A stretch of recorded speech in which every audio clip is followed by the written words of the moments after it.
Hey guys, this is John from US Dash Camera. Today I got a review for the newest premium dash camera from Thinkware. This is the U1000 2-channel dash camera, which features 4K in the front and 2K in the rear. This model was sent to me for review by Thinkware, so I'd like to thank Thinkware for sending this out and helping support this channel. So now the previous model, released less than a year ago, Q800 Pro, which was an incremental upgrade to the F800 Pro. I said that waiting for this 4K model is likely the better option if you already had an F800 Pro, and I can stand by that statement now with this review after using this for about a month. Before we get into all of the great upgrades to this camera, let's start with the actual unit. Included in the actual box, you're going to get the main camera, a CPL filter to reduce glare, the rear camera, a 12-volt power cable, a hardwiring cable, adhesive clips, a memory card reader, extra adhesives, and of course a manual. Now the front camera looks a bit different at first glance from the previous premium models, but it does have a similar wedge-shaped design. The wedge-shaped design helps keep the lens very close to the glass. So on the front here you can see the 4K logo.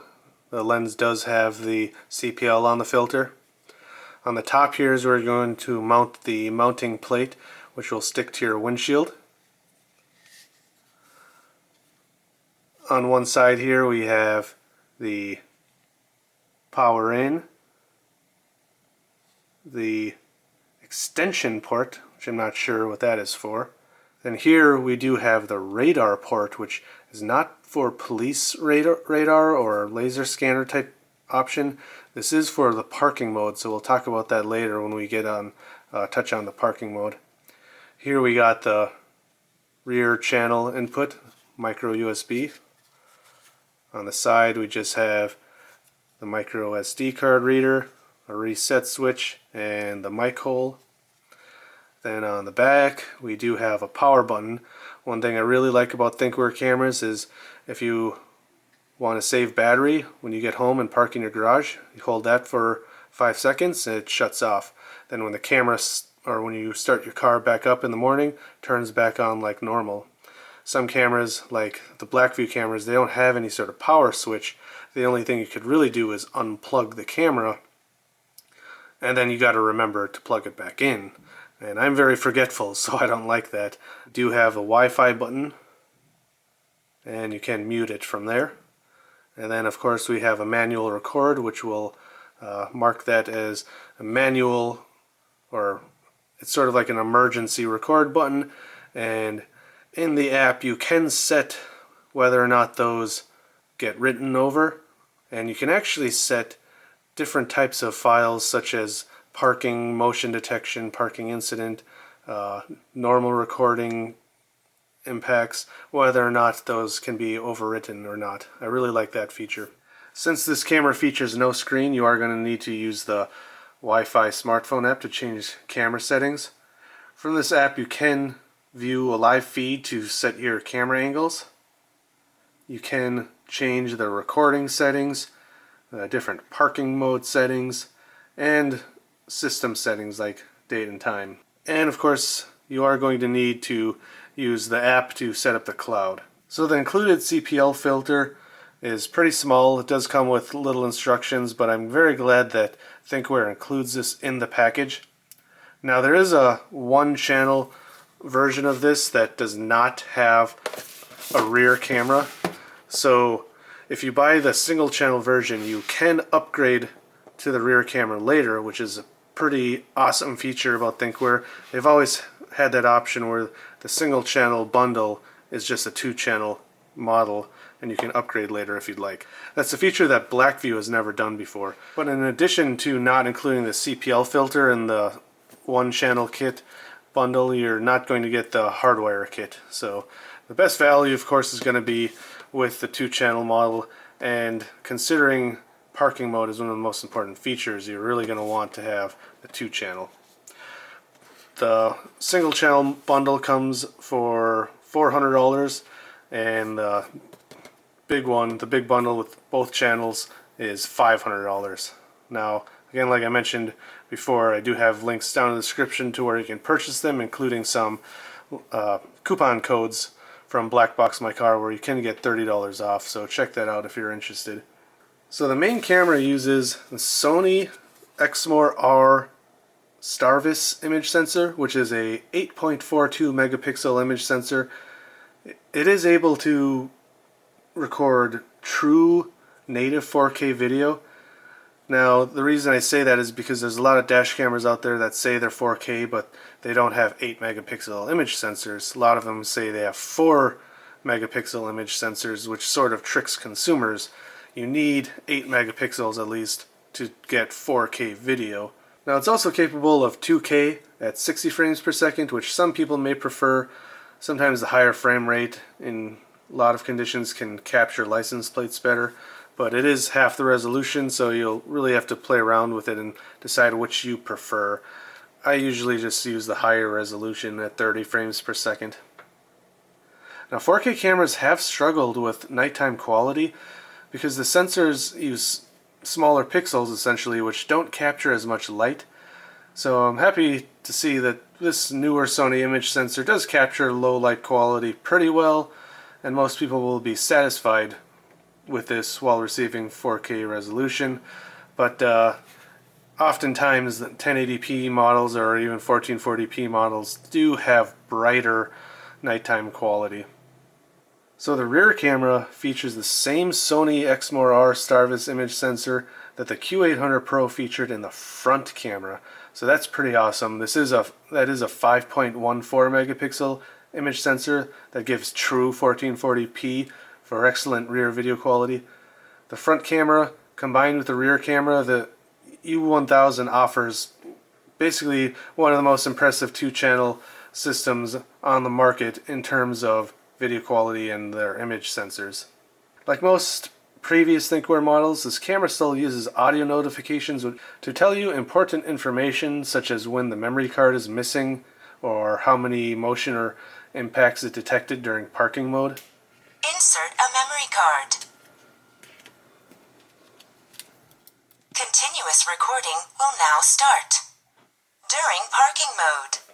Motion detection recording. 2 and event detection recording. 2 occurred. Continuous recording will now start. Parking mode on this camera features all the same great features plus more that the Q800 Pro had. Returning, of course, is the standard motion detection mode, which uses buffered recording. So if it senses motion or an impact, it saves 10 seconds leading up to the trigger and 10 seconds or more after the trigger. It'll continue to keep recording if it senses motion or any more impacts.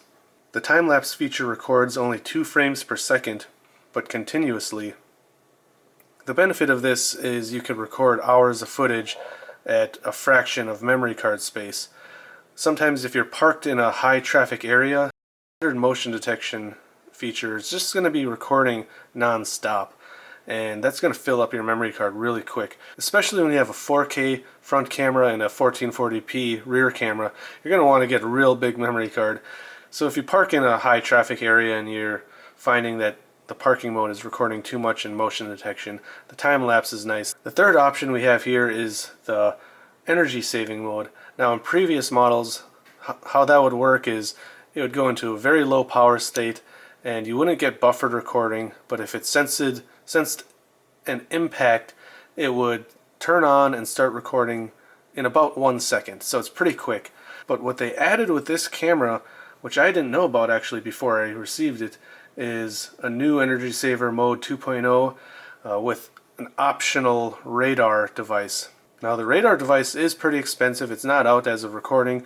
It looks like it's $110, but how it works is you mount it on your windshield and you're going to plug it into the radar port on the side of the camera, and then it basically goes into the low power mode that energy saver mode uses, but if it senses any sort of motion in front of your vehicle, it turns on that buffered option. So if it senses an impact, saves that buffered video, and then an additional 10 seconds. So it's sort of like the standard motion detection mode, but only records from impacts, but still has buffered video while also saving power. So it's a really cool feature, but like I said, unfortunately it requires a $110 add-on, which I don't have, and from the looks of it, it only senses in one direction, so you're going to always have to park or back in your car or whatever, depending on which way the radar is facing. I do question why there isn't a buffered impact detection mode that is similar to the standard motion detection mode, but just doesn't use motion detection. It would definitely use more power, but I don't see why they haven't offered that as an option. I believe older Blackvue models offered that, but I don't think the newer ones do, where you could turn on just impact or just motion detection. Now, to use parking mode, you are going to need the hardwiring kit that comes with it. Thinkware cameras use a 3-wire hardwiring kit, which allows the camera to sense when your car shuts off to switch to parking mode. So the Thinkware camera features built-in low voltage protection to prevent your car battery from dying. It also includes a built-in timer, so in the app you can set a certain time limit where your car will or where the camera will just shut off, and that way you're not draining your battery too much.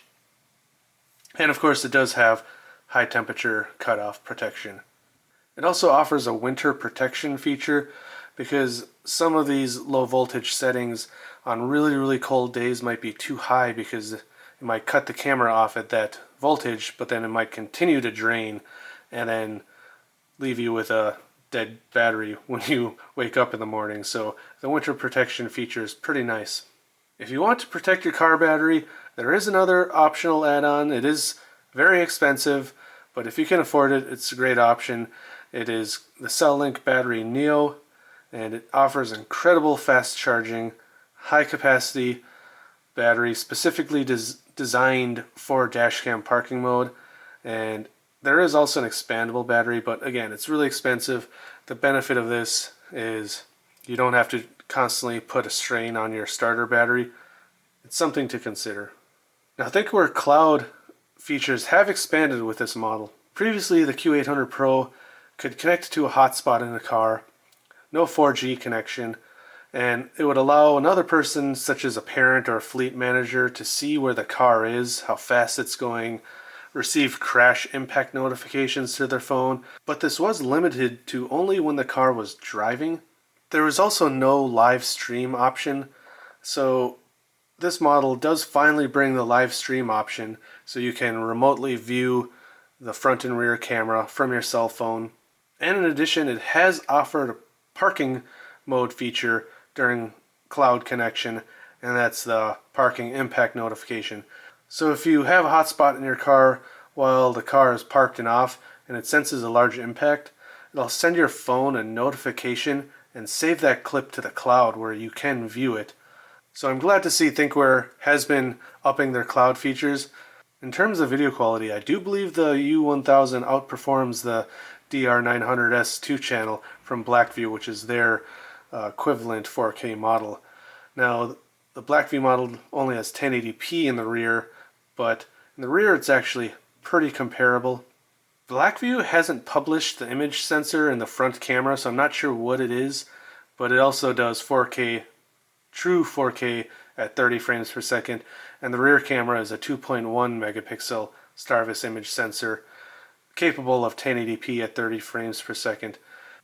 It's important to note that in these comparisons I did use the included CPL filter on the Thinkware, while the Blackvue does not have a CPL on in these comparisons. The reason I did that is Blackvue doesn't actually offer a CPL. Now, I know there are third-party options out there. For an average consumer, I don't think many people are really going to dig deep to find a third-party accessory like that. I think Blackvue really needs to include it, or at least offer a first-party option. This might upset some people, but if anything, it's just a message to Blackvue. You guys really need to get on the CPL bandwagon. Now, during the day, the license plates seem much more readable on the U1000, and again, maybe it's being assisted by the CPL, but I don't think a CPL would have elevated the Blackvue up to the U1000's level. Maybe for the far left license plate there might be too much reflection on my windshield. During the night, the Blackvue, at first sight, it does look more appealing to my eye. The colors seem better, it doesn't seem as grainy. And reading some of the street signs, it does look slightly more clear, but these are large street signs. Unfortunately, reading license plates on either of them at night is pretty hard either way. Now this video is only 1080p for the review, but I will include links down in the description to the full comparison videos. So check those out if you want to see the 4K sample comparisons. I also ran the new iVolt 4K dual channel camera that's 4K in the front, 1080p. So I'm not going to include the comparison of this one in this video, but that review will come next and I will compare that camera to both the Thinkware and the Blackvue. Please subscribe if you want to see comparisons and reviews like that. The camera also features the same advanced driver assistance systems as previous models, so it'll make audio alerts if you're departing a lane, tailgating, driving too fast, or even when you are stopped at a red light, it can alert you when the car in front of you departs. This camera also features safety camera alerts, but unfortunately in my state of Minnesota they banned any sort of speed cameras or red light cameras, so I'm not able to test that. Overall, I'm really impressed with the U1000. You know, the major downside, of course, its main competitor Blackvue still has an edge on the cloud features, but as of now I personally believe the U1000 is pretty much better in every way. I think the video quality is overall better. I think some of the design features such as the off switch, the hardwiring kit which doesn't require any sort of external box like the Blackvue hardwiring kit. I will point out that in the many years I've been using Blackvue cameras and Thinkware cameras, I have had several Blackvue cameras overheat on really hot summer days being parked outside all day during parking mode. I've never had a Thinkware camera do that, so it seems like they do perform better in higher temperatures. So the U1000 is a fantastic dash camera and the upgrade I think many F800 Pro owners were looking for. If you're interested in purchasing this camera or any others I mentioned, please check down in the description for Amazon and Blackbox My Car links. Now, Blackbox My Car is typically the Amazon seller of Thinkware and Blackvue cameras, but if you buy direct from them, you can use my coupon codes that they give my viewers, which I'll put down in the description. Again, please look forward to my upcoming iVolt A129 Pro Duo 4K review and more comparisons. Please subscribe if you find these videos helpful, and hit the thumbs up button if you like it. Helps support my channel. As usual, drive safe.